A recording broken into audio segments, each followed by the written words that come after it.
Tā dzīvē gadās.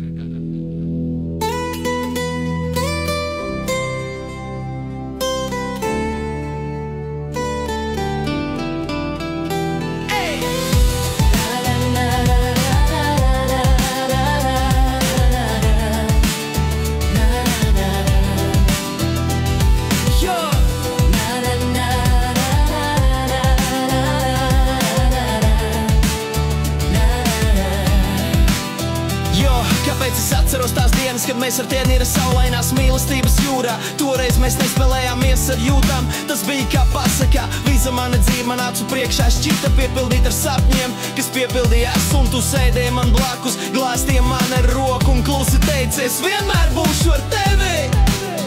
Un es kāpēc es tev ticēju, lai gan zināju, ka viss pāriet, bet iemīlējušos acis neredz, kas notiek. Laimes pievilt, viņi baidās to pazaudēt, kad trīcēšanā apakšā viņi pārstāj to just. Es nestrīdos, es sēdēju viens uz cerības robežas sapņiem, ka viss varētu būt kā agrāk, bet biedējošā realitāte atsasēja manas asinis. Un šķiet uz gadsimtu es aizmirsu, kas ir mīlestība, ko nozīmē mīlestība.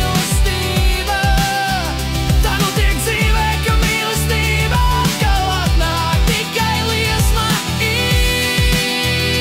izcīst un asinis neplūst vēnās.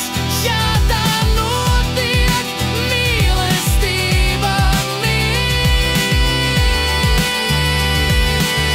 bet tā it kā atkal aicina. Tas aicina.